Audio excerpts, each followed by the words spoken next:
Para cada aula presencial, uma aula online de exercícios. Volume de aprendizagem e inovação tecnológica só no Max.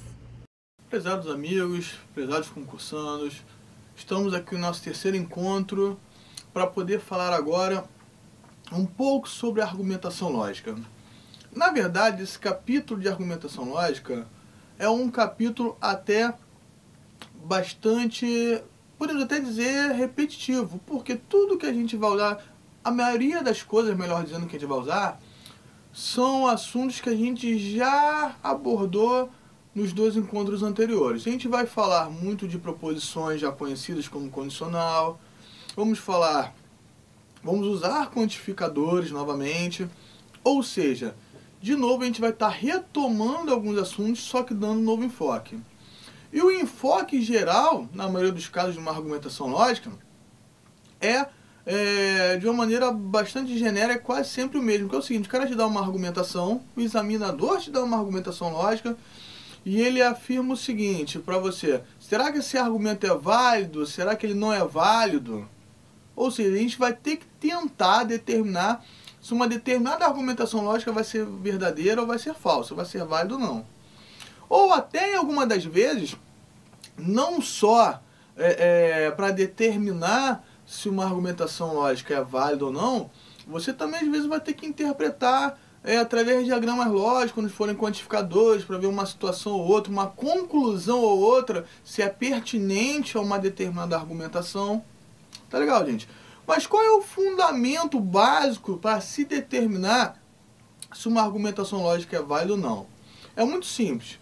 Mas, para tanto, a gente tem que primeiro tentar entender o que é uma argumentação lógica. E o conceito não é difícil. Uma argumentação lógica, gente, é um conjunto de proposições lógicas, onde geralmente, no lugar da última proposição, você coloca aquela proposição que será a conclusão do teu argumento. E as anteriores você chama de premissa.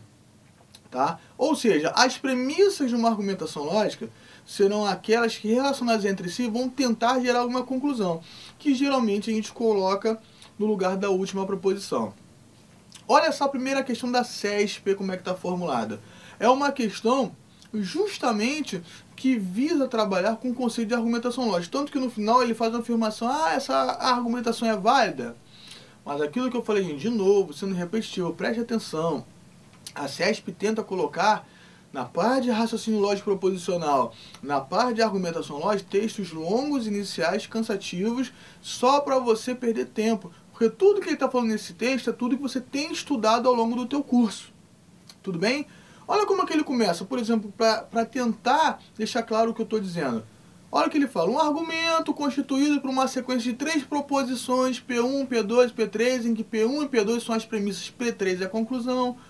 É considerado válido se a partir da premissa P1 e P2 assumidas como verdadeiras, ou seja, ele está falando tudo aquilo que você já está estudando. Tenta ir no foco do problema, tá? E o foco do problema é o seguinte: quando ele fala assim, considere a seguinte sequência de proposições. Aí te dá 3, P1, P2 e P3. E fala o seguinte: proposição P1, existem policiais que são médicos. Proposição P2, nenhum policial é infalível. E proposição P3, nenhum médico é infalível. Daí ele fala o seguinte: nessas condições é correto concluir que o argumento das premissas P1 e P2 e conclusão P3 é válido? Olha só, gente, então a gente tem que lembrar o que é um argumento válido. O que é um argumento válido e o que é um argumento não válido. Um argumento poderá ser classificado como válido se, ao partir do momento que você supor todas as premissas válidas, isso acarretar numa conclusão também válida. Ou seja, eu tenho um argumento que é formado de premissas e conclusão. Se eu, por hipótese, afirmar que todas as premissas são verdadeiras, para que todo argumento também o seja, eu tenho que, através da relação dessas premissas entre si, que eu supus verdadeiras, a relação entre elas gerar também uma conclusão verdadeira. Ou seja, gerar aquela conclusão que ele falou que existe.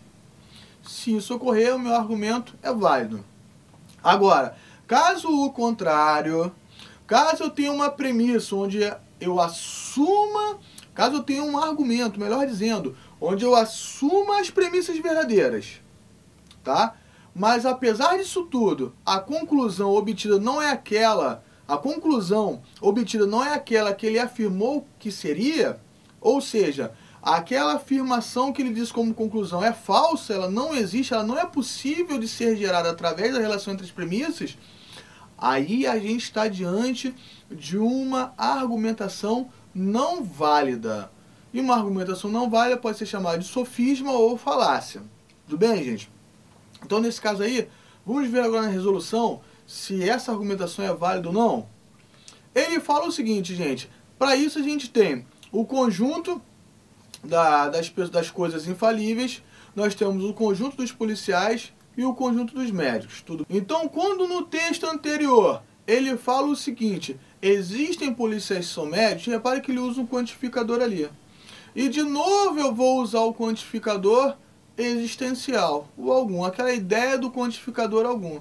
E qual é a ideia do quantificador algum? Repare que ele fala que quando existem alguns policiais que são médicos, eu posso representar dois conjuntos aí, o conjunto dos policiais e o conjunto dos médicos. E quando ele fala existe alguns policiais que são médicos, à medida que eu atribuo um diagrama lógico a galera que é policial e a galera que é médica, quando ele fala existem alguns, eu tenho que tentar alguma relação entre esses diagramas. Ou seja, se ele fala que alguns dos policiais são médicos, como é que esses diagramas se relacionam? Será que eles não têm nada em comum?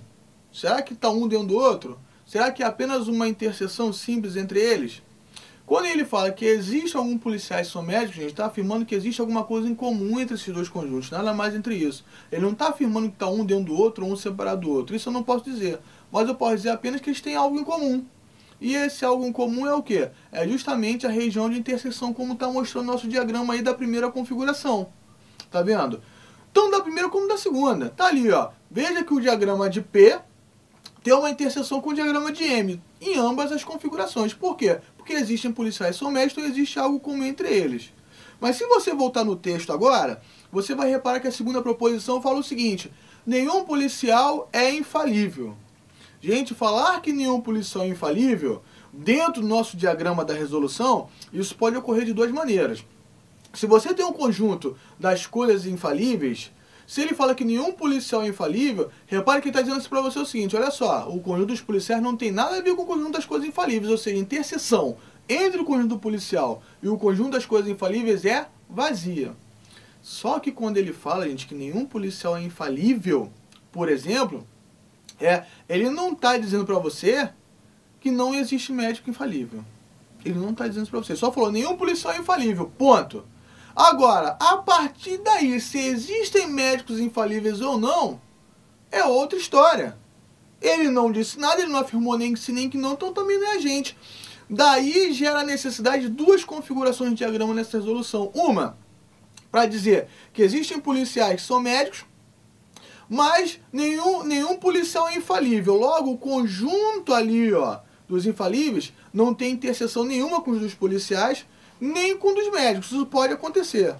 Mas uma outra hipótese de resolução que obedece a essa argumentação é da segunda configuração de diagrama, que diz o seguinte, que alguns policiais são médicos, está ali, ó, P interseção M, mas nenhum policial é infalível, ou seja, o conjunto dos infalíveis não tem nada a ver com o conjunto dos policiais, mas ele pode ter alguma interseção com o conjunto dos médicos, nada impede, ele não impediu a gente disso. Ou seja, o conjunto dos infalíveis pode ter alguma interseção com os médicos. Daí a necessidade de duas configurações. Uma em que o conjunto dos médicos, como na configuração 1, não tem nada em comum com os infalíveis, e na configuração 2, que tem alguma coisa em comum com os infalíveis. Logo, pela segunda configuração, a gente acaba percebendo que a conclusão dele do texto, em que ele diz assim, nenhum médico infalível, é uma conclusão errada, justamente devido à segunda configuração do segundo esquema de diagramas.